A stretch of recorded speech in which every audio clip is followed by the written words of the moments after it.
যে যতই অপরাধ করুক না কেন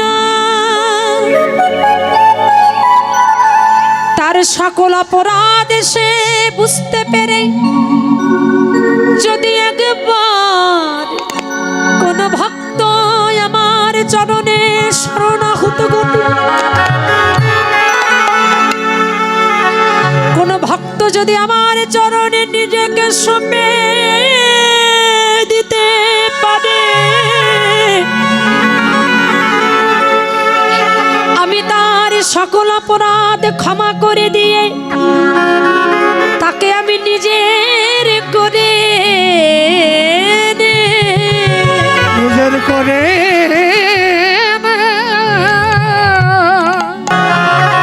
এক গ্রামে একটা চোর ছিল, যে চোরের নাম ছিল মদন চোর। মন দিয়ে শুনবেন মায়েরা, মন দিয়ে একেবারে আস্তে।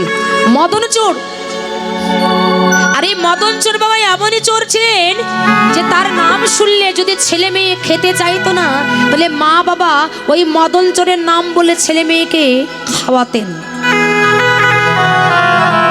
আর গ্রামের লোক একেবারে অতিষ্ঠই মদন চোরের জ্বালায়, যেখানে যাই সেখানে শুধু এই মদন চোরের জ্বালায় সবাই অতিষ্ঠ। হঠাৎ করে এই গ্রামের রাজা বলে দিলেন, এই শোনো, যদি কেউ এই মদন চোরকে আমাকে ধরিয়ে দিতে পারে তবে আমি তাকে অনেক স্বর্ণ মুদ্রা দান করব। এখন মদন চোর মনে মনে চিন্তা করলেন, তাহলে তো আমার ঘরে থাকা দায় হয়ে যাবে, ঘরে থাকতে পারবো না, আর রাজা যদি আমাকে ধরে তাহলে তো আমি প্রাণে বাঁচবো না। এখন মদন চোর কি করলেন না, তার বাড়িটাকে পরিত্যাগ করে তিনি নবদ্বীপের পথ দিয়ে হেঁটে যাচ্ছেন। আর যখন নবদ্বীপের পথ দিয়ে হেঁটে যাচ্ছেন, নবদ্বীপে গৌরাঙ্গ মহাপ্রভুর আঙ্গিনায় প্রত্যেক দিন নিয়ম করে পাঠ হন।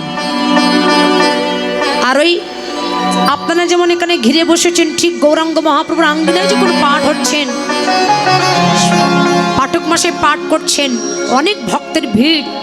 তখন মদন চোর মনে মনে চিন্তা করলেন, আমি যদি এই ভক্তের মধ্যে মিশে যেতে পারি তাহলে তো এই রাজার লোকজন আর আমাকে ধরতে পারবে না। আমি ভক্তের মধ্যে মিশে যেয়ে যদি আমি ভক্ত হয়ে যাই তাহলে আমাকে তো কেউ ধরতে পারবে না, তাহলে আমি এই ভক্তের মধ্যে মিশে যাই। এখন এই মদন চোর কি করেছে, মা এই ভক্তের মধ্যে মিশে গেছে। আর ভক্তের মধ্যে যেই না মিশে গেছে, পাঠক মশাই যেদিন পাঠ করছিলেন, পাঠক মশাইয়ের পাঠের বিষয়বস্তু ছিল গৌর উপাসনা। কি ছিল? গৌর উপাসনা পাঠ করছে, আর মদন চোর বসে বসে ভক্তের মধ্যে পাঠ শুনছে। আর হঠাৎ করে ওই পাঠক মশাই পাঠ করতে করতে বলে উঠলেন, শোনো বাবা, এ জগতে যারা গৌর সোনা গ্রহণ করে তাদের আবার নতুন করে জন্ম হয়। পাঠক মশাই বারবার বলছে যে যারা গৌর সোনা গ্রহণ করে তাদের নতুন করে জন্ম হয়। আর এই কথা যখনই বলেছে, পাঠক মশাইয়ের পাঠ শেষ হয়ে গেছে, সবাই চলে গেছে, কিন্তু মদন চোর ওখানে বসে আছে। পাঠক মশাই মদন চোরের কাছে যে মদনকে ডেকে বলছে, আচ্ছা মদন, তুমি এখানে বসে আছো কেন? তুমি এখানে এমন করে কেন বসে আছো? এই লাইট বন্ধ করেন। তুমি এখানে এমন করে বসে আছো কেন? আচ্ছা তুমি কি শোনো নাই যে পাঠ হয়ে গেছে, সকল ভক্ত চলে গেছে, আসলে তুমি এখানে এমন করে বসে আছো কেন? তখন মদন চোর, আসলে কার কোন ভাবে চৈতন্য শক্তি জাগ্রত হবে এটা তোমরা জানো। দাদা এই লাইটটা বন্ধ করো, চোখে লাগছে। কার কোন ভাবে চৈতন্য জ্ঞান উদয় হবে এটা তোমরা বলতে পারি না। তো পাঠক মশাইয়ের পাঠ শ্রবণ করে মদন চোর তখন পাঠক মশাইকে ডেকে বলছে, আচ্ছা পাঠক মশাই, আপনি যে কথা বলেছেন আপনার কথাটা কি সত্য? এইদিকে তাকানো দাদু, এইদিকে তাকানো, আস্তে বলে, আপনি যে কথাটা বলেছেন আপনার কথাটা কি সত্য? বলে কোন কথা? এই না আপনি বললেন যে যেদিন থেকে গৌর সোনা গ্রহণ করা হয় সেদিন থেকে তার নতুন জন্ম হয়। বলে হ্যাঁ বাবা, এই কথাটা সত্য। বলে সত্য যদি হয় আপনি কৃপা করে আমাকে একটু গৌর সোনা দান করতে পারেন? পাঠক মশাই বললেন, বাবা তাহলে তুমি একটা কাজ করো, যাও তুমি সুরধনী গঙ্গা থেকে স্নান করে এসো। মদন চোর স্নান করে এলেন, আর এই পাঠক মশাই মদনের কর্ণে গৌর উপাসনা দিয়ে দিলেন। আর মদনের মনে বড় ভক্তি জমেছে, আমি গৌর সোনা গ্রহণ করেছি, আমার নতুন করে জন্ম হয়েছে। এই যে ভক্তি, এই যে প্রেম, এই বুক ফুলিয়ে মদন বাড়িতে গেলেন। আর যেই না বাড়িতে গেছে, ওই রাজামশার লোকজন মদনকে ধরে রাজামশার সামনে নিয়ে গিয়ে বলছে, রাজামশাই এই নিন সেই মদন চোর, যার জ্বালায় একেবারে গ্রামের লোক অতিষ্ঠ। দেখবেন এই জগতে কাউকে শাস্তি দেওয়ার আগে অনেকে বলে যে তুমি যে অনেক অপরাধ করেছো এটা তুমি স্বীকার করো, তাহলে তোমার শাস্তি একটু কম হলেও হতে পারে। রাজামশাই মদন চোরকে ডেকে বলছে, শোনো মদন, তুমি যে অপরাধ করেছো তুমি স্বীকার করো, তাহলে তোমার শাস্তি একটু কম হলেও হতে পারে। মদন নয়নের জলে ভেসে বলছে, রাজামশাই আমি আগের জন্মে যা করেছি, কিন্তু জ্ঞানে তো আমি এই জন্মে কোনো অপরাধ করিনি। মাগো, ও যে কোন মার্গের কথা বলছে এটা তো আর রাজামশাই বুঝতে পারছে না। মদন বারবার বলছে, রাজামশাই আমি বললাম আমি আগের জন্মে যা করেছি, কিন্তু জ্ঞান তো আমি এই জন্মে কোনো অপরাধ করিনি। কেন? ওর ভিতরে যে ভক্তি জন্মেছে, আমি শুনেছি গৌর সোনা গ্রহণ করলে তার নতুন জন্ম হয়। তাই গৌর সোনা গ্রহণ করবার আগে আমি অনেক তো অপরাধ করেছি, কিন্তু যেদিন থেকে আমি আমার গৌর সোনা গ্রহণ করেছি সেদিন থেকে তো আমি কোনো অপরাধ করিনি। রাজামশাই বলছে, শোনো মদন, তুমি যে অপরাধ করোনি তার কোনো প্রমাণ দিতে পারবে? বলছে, কি প্রমাণ দিতে হবে? বলছে, এক্ষুনি এই মুহূর্তে একটা লোহার দণ্ড আগুনে পোড়ানো হবে লাল টকটকি করে, আর এই লাল টকটকি লোহার দণ্ডটা তোমার হাত দিয়ে ধরতে হবে। তুমি পারবে? যদি তোমার হাতে ফোসকা পড়ে তবে তুমি জানবো তুমি অপরাধ করেছ, আর যদি ফোসকা না পড়ে তবে জানবো তুমি কোনো অপরাধ করোনি। তুমি কি রাজি? মদন চোরের বললেন, রাজামশাই আমি রাজি। রাজামশাই বলছে, এই কে কোথায় আছিস? একটা লোহার দণ্ড আগুনে পুড়িয়ে নিয়ে আয় তো। আগুনে পুড়িয়ে লাল টকটকি করে লোহার দণ্ডটা যেই না মদনের সামনে এনেছে, আর মদন নির্বিঘ্নে, নির্চিন্তায়, নির্ভাবনায়, কেন ওর ভিতরে তো ভক্তি জমেছে। আর আমার ভগবান তো ওখানে বিক্রি হয়ে গেছে। ভগবান জগৎ জীবকে জানিয়ে দিলেন, জগৎ এই জগতে যে যতই অপরাধ করুক না কেন তার সকল অপরাধ সে বুঝতে পেরে যদি একবার কোন ভক্ত আমার চরণে শরণাগত গতি, কোন ভক্ত যদি আমার চরণে নিজেকে সঁপে দিতে পারে, আমি তার সকল অপরাধ ক্ষমা করে দিয়ে তাকে আমি নিজের করে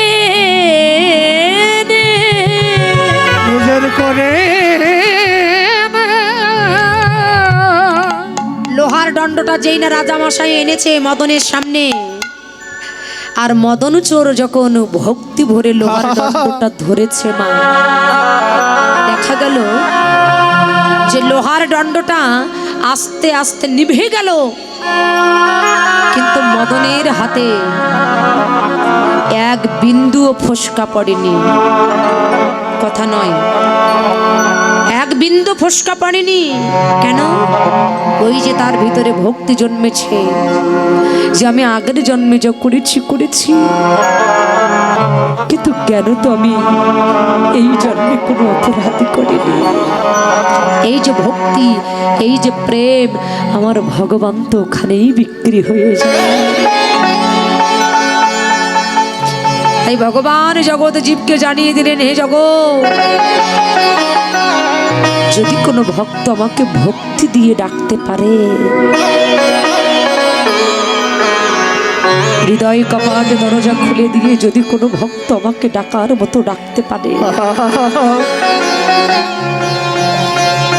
তার জীবন যৌবন মন প্রাণ আমার চরণে অর্পণ করে যদি কেউ আমাকে ডাকার মতো ডাকতে পারে, আমি ভগবান কথা দিলাম এই জগতে তাকে আমার চরণে দাস হওয়ার প্রয়োজন হয় না।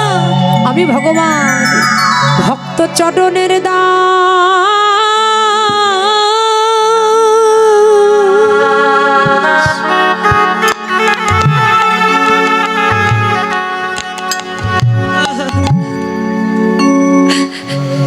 চরণের দাস হয়ে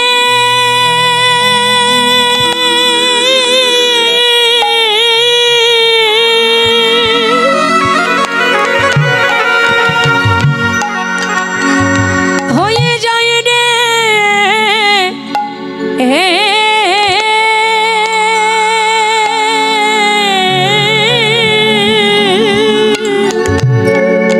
ভগতের চরণ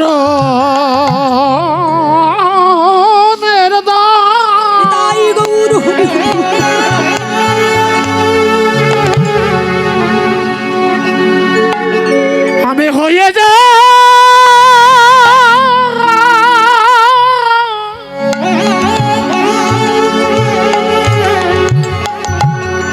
ওরে হয়ে যায় রে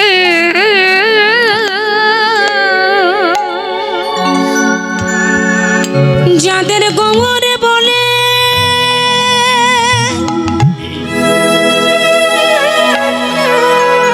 গৌরে বলে নয়ন কাঁদে,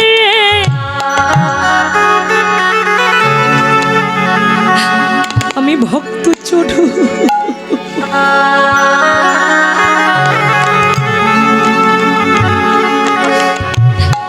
চরণের দাস।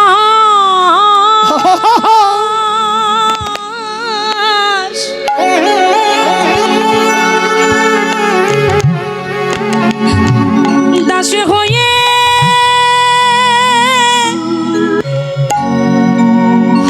যায় রে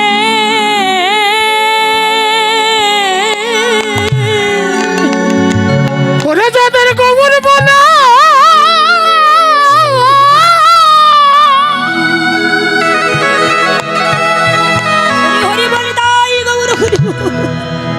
ওরে গৌর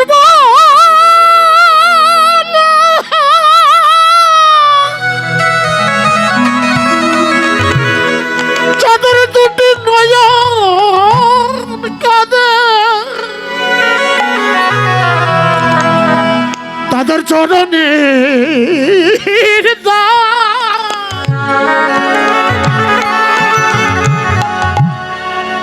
চরণের দাস হয়ে যা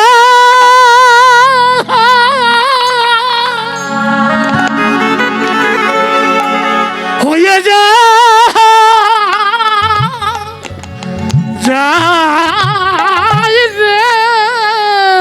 যারা নিজের বলতে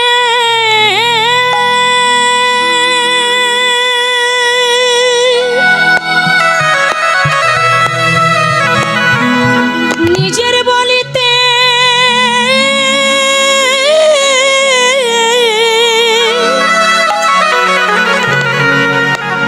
যারা কিছু রাখে না রে,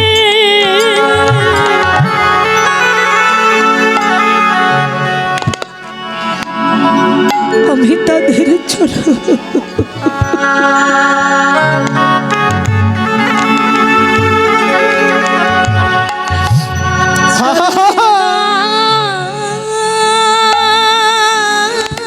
হরিবল হরিবল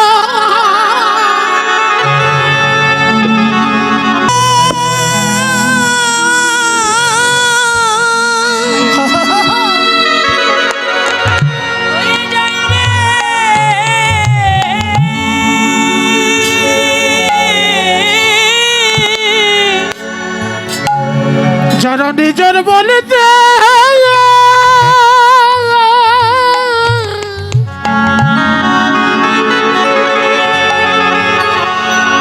নিজের বলতে কিছু রাখে না রে,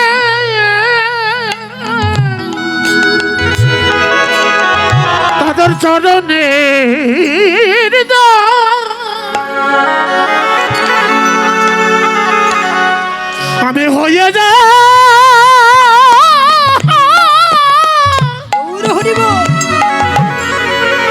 আমি হয়ে যাই রে যারা কৃষ্ণ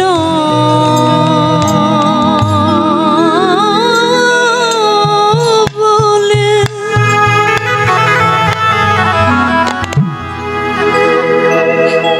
কৃষ্ণ বলতে যাদের প্রাণ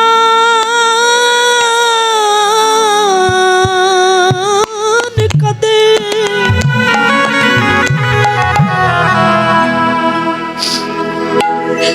আমি ভগবান সেই ভক্তের চরণে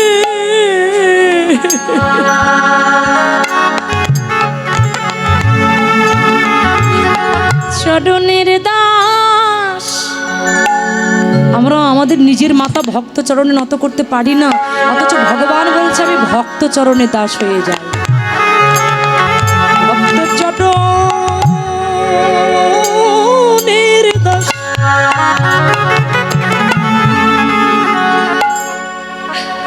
আমি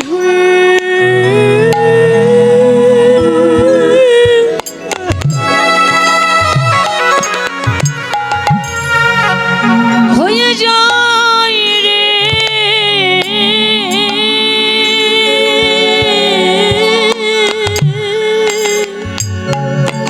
যারা নিজের বলতে কিছু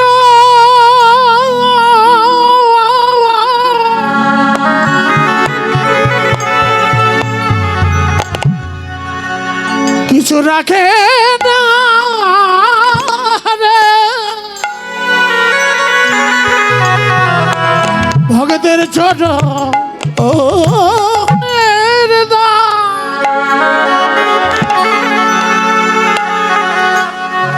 আমি হয়ে যা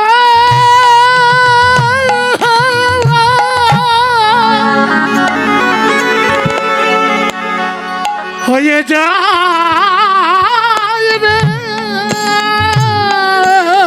যারা নিজেকে আমার চরণে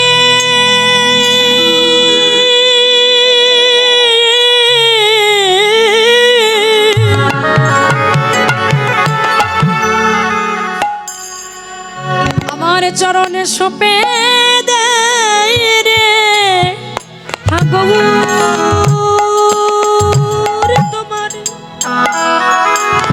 তোমার হুলামে বলে যারা আমার চরণে সঁপে দেয় রে আগর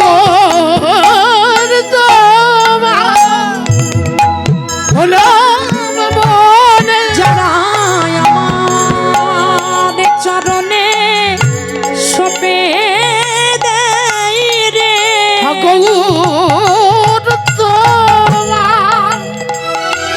হলো মনে যারা আমার চরণে নিজেকে সঁপে দেয় রে ওরা নিজের বলতে কিছু রাখে না রে গৌর তোমার হলাম বলে নিজেকে আমার চরণে সঁপে দেয় রে গৌর তোমার হলাম বলে নিজের বলতে রাখে না রে গৌর তোমার হলাম বলে ওরা নিজের বলতে কিছু রাখে না রে গৌর তোমার হলাম বলে নিজের বলতে কিছু রাখে না রে গৌর তোমার হলাম বলে বলতে কিছু রাখে না রে তোমার হলাম বলে বলতে কিছু রাখে না রে গৌর তোমার হলাম ওই বলে নিজের বলতে কিছু রাখে না রে তোর তোমার বলামে বলে ওই নিজের বলতে কিছু রাখে না রে ওরে ভক্ত চরণের দাস হয়ে যা হয়ে যা যা